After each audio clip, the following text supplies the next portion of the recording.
Right. Buenas noches and Feliz Sábado, everyone. I'm still learning Spanish. All right. So it's a Friday. Thank you. It's a Friday. The days have gone really quickly, I think, and it's our last evening meeting of this prayer week, and I'm really thankful to God that He has been led us to tonight. And also, I thank you for your prayers last night. I think, I'm feeling like a slightly better than yesterday. To continue our stories in Joshua chapter 7. That was our last night's topic. I want to jump to chapter 13 and 14. After Jericho and the story, the Israelites, they continued conquering the Canaan, and then they got lots of victories. So they were on a winning streak. And we can see like many amazing stories in through the Joshua chapter 10 to 12, and they describe more victories and more territory are being conquered. But here is the thing: it's not over yet. There were still more land left to take. And there was one big problem that the people of Israel faced. In Joshua chapter 13, verse 1, it says, "Now Joshua was old, advanced in years. And the Lord said to him, 'You are old, advanced in years, and there remains very much land yet to be possessed. This is the land that yet remains, or the territory of the Philistines, and all that of the Geshurite, and so on. And I will drive out from before the children of Israel, only divided by lot to Israel as an inheritance, as I have commanded you.'" So Joshua was too old to lead the battle. He was like almost 100 years old. So what did God say to him? He told Joshua to start dividing up the land before they conquer. So from now on, each tribe, they had to take responsibility for finishing the conquest by their own. And then this process had actually been planned long ago by Moses, back in the book of Numbers. And Joshua, he wouldn't do it alone. So he would work together with Eleazar, the high priest, and the leaders of each tribe.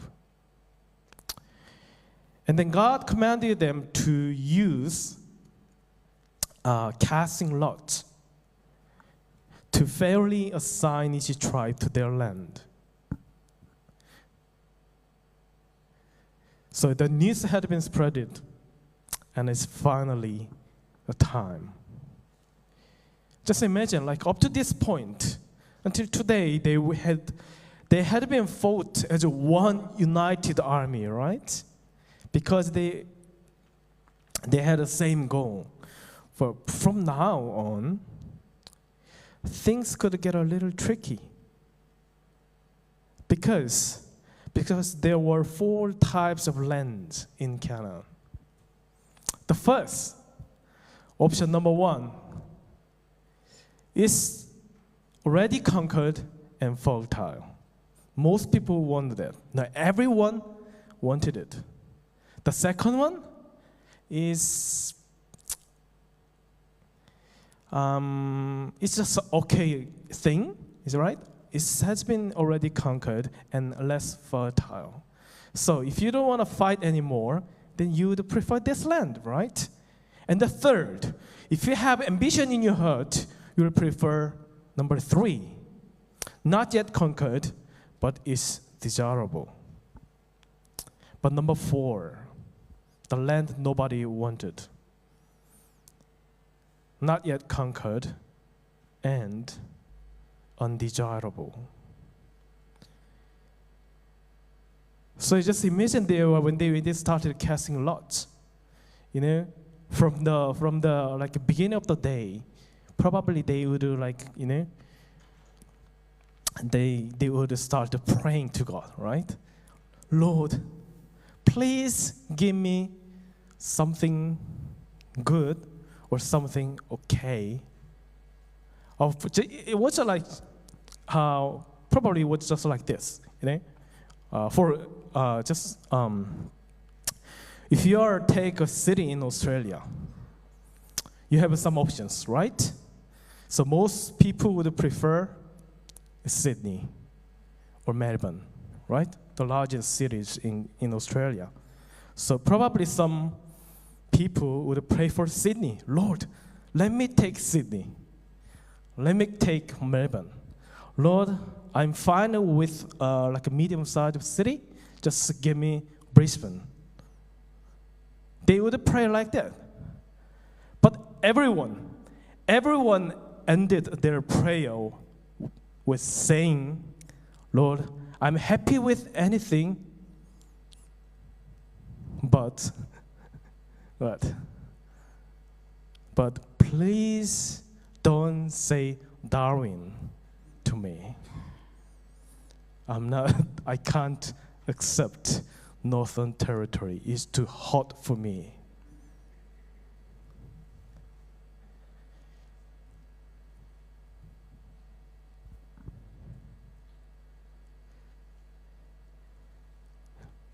Joshua announced the lot casting, and he summoned all the leaders of Israelites to Gilgal.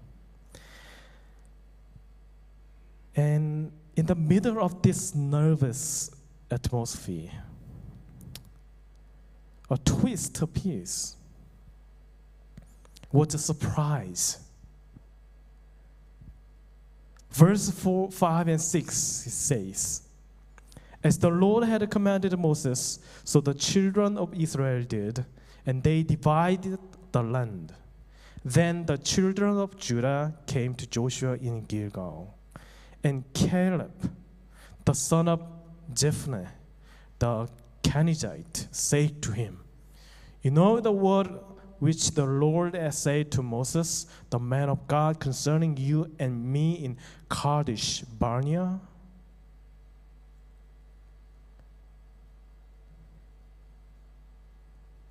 Caleb, he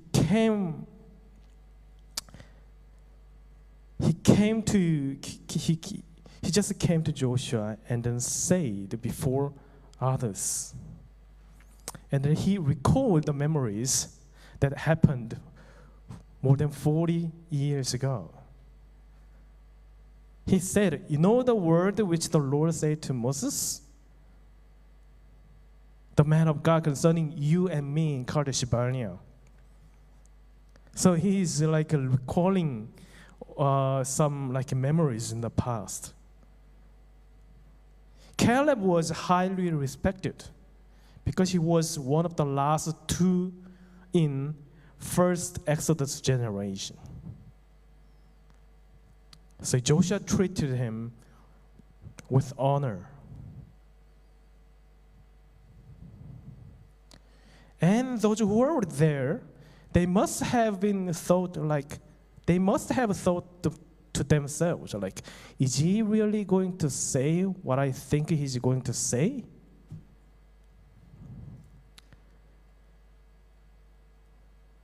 Caleb began to speak. Yes, I want to talk about the land. He claimed a right. He reminded Joshua of their shared mission as spies right? 45 years ago. And then only they remained faithful. They told the people, we can take the land, while others said, we cannot. So as a reward, Moses made a promise. So Caleb dropped this line. I was 40 years old when Moses, the servant of the Lord, sent me from the Kadesh Barnea to spy out the land. And I brought back word to him as it was in my heart. Nevertheless, my brethren who went up with me made the heart of the people melt. But I wholly followed the heart of God, followed the Lord my God. So Moses swore on that day, saying, surely the land where your foot has trodden shall be your inheritance and your children's forever, because you have wholly followed the Lord my God. Of course, that figures. That feeling of surely not was turning into, I knew it. People were waiting for Caleb to speak, probably. And then they thought themselves like, oh, this guy, this old man will say something about the division process. And then when they heard that Caleb brought the 40 years old story, they probably thought like, I knew it. Now he wants to claim his right. That was everyone's thought.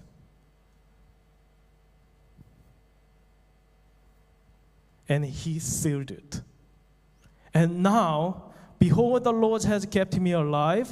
As he said, these 45 years ever since the Lord spoke this word to Moses while Israel wandered in the wilderness. And now here I am this day, 85 years old. What is he saying now? Hey, I'm the eldest here. Once I was a servant to Moses, and because I was faithful to God, he gave me a right that I can claim any land I want. Now he's repeating. The Lord has kept me alive, and it has been 45 years. Now, I'm 85, then I have full right to claim for what I want. That's what Caleb said to Joshua, and then everyone heard it.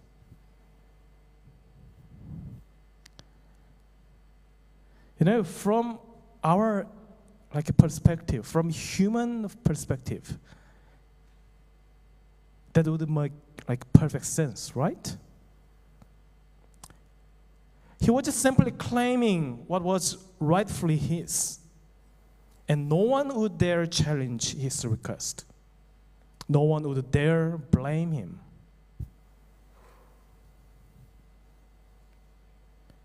But then, Caleb, he said something that no one expected, something that left everyone stunned.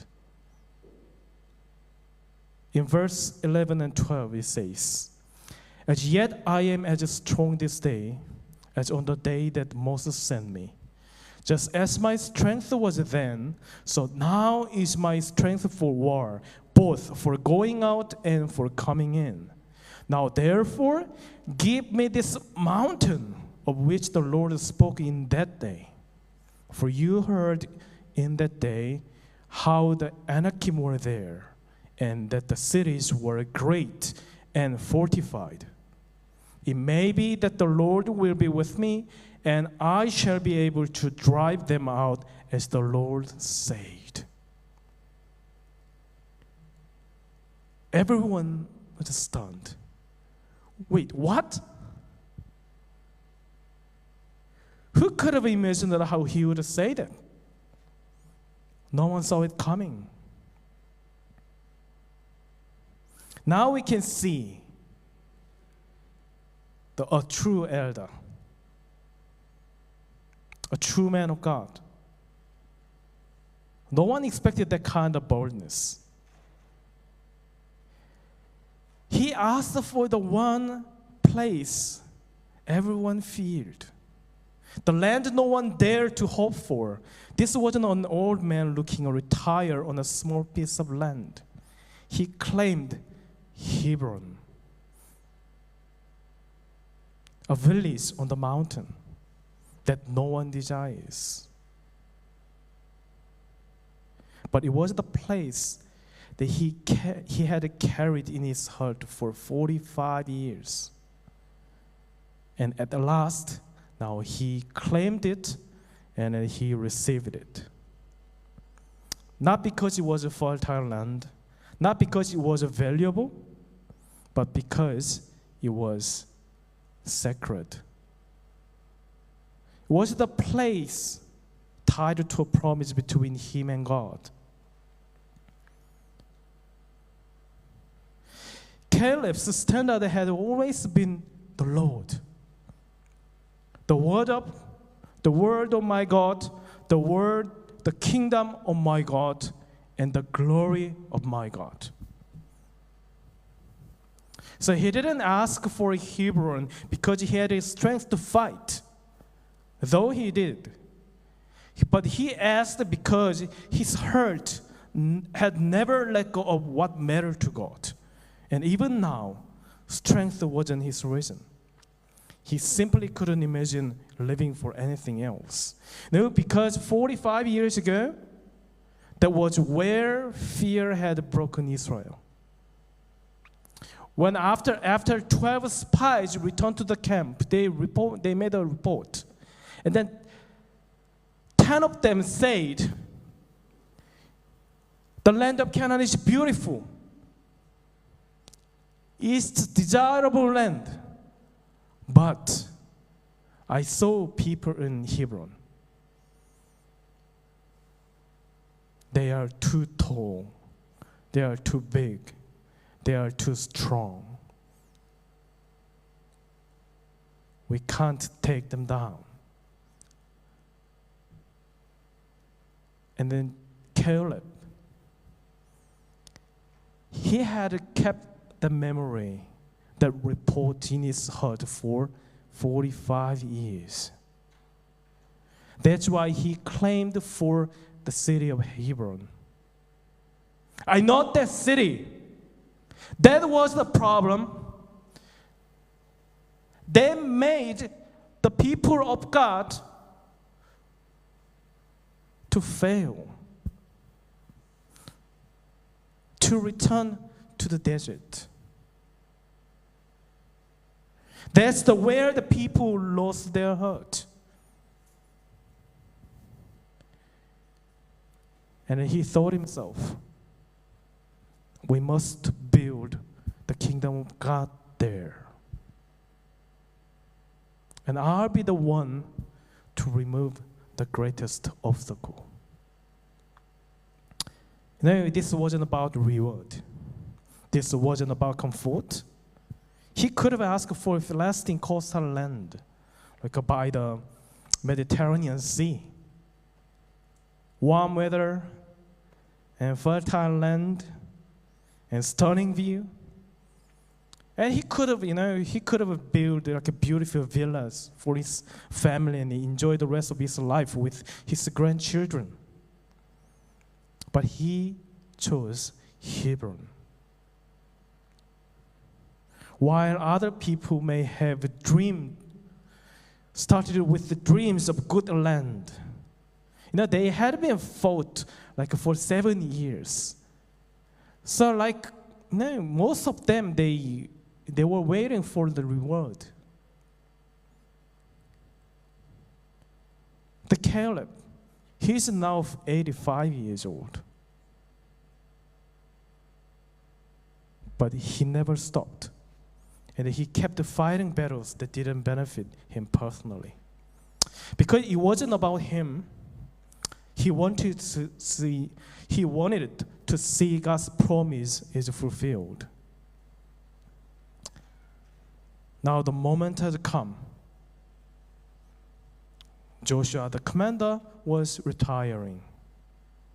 And the Hebron, the most dreaded land, stood before him. So Caleb asks not for a home, but for a mission. Give me this mountain. Give me the worst land in Canaan. No, from the world's eyes, this wasn't a reward, right? But Caleb chose it without hesitation. He said simply, yes, they are giants. The city is well fortified, but if the Lord is with me, then I will drive them out. He was declaring, if God is not with me, no army can help me. But if God is with me, nothing can stop me. The world will say to Caleb, a man like Caleb, they may call him foolish. Are you crazy? Are you stupid? Have you even looked around the land of Canaan? There are lots of good space. You can build a mansion on the top of the hill, or you can build like resorts right near the sea. You can take Jerusalem, or you can take Jericho, the largest city in Canaan. It has been already conquered, so you don't have to fight. That's what the world keeps saying to us. But in the eyes of the Lord, he was the most faithful and most brave warrior on the battlefield. We call him man of the match. Man of the match is the one who makes the greatest contribution to lead the team to victory. In God's kingdom, a true man of the match is not the one who gains the most, but the one who trusts the most. Not the one who takes the best land, but the one who prepares the purest heart. When you fight not for yourself, but for the holiness of God's people. When you remove sin rather than pursuing it, when you welcome Christ into every corner of your heart, that's when you become a heaven's man of the match. We all have received a calling like Caleb today. This battle is not about punishing sinners, but it's about removing sin from within the people of God. While everyone else is chasing for the land, there is one who seeks the Lord. That person is the man of the match in God's eyes. And the same command has given us tonight. God repeated again and again. Before they crossed the Jordan River, before they attacked, they conquered the city of Jericho. And then after the defeat in Ai, the God has given the same command. Remember, what is it? Sanctify yourself. Sanctify yourself. Only when Jesus dwells in our heart, will we walk a new way. A way not of defeat, but of victory. And only then will we live as the greatest spiritual warrior in the eyes of God. Do you want to be a man of the match? Do you want to be a man of the match? Do you want to finish the conquest as the will of God? Then listen to his command again. Sanctify yourself tonight, and God will do amazing work in your life tomorrow. God bless you, and have a good night.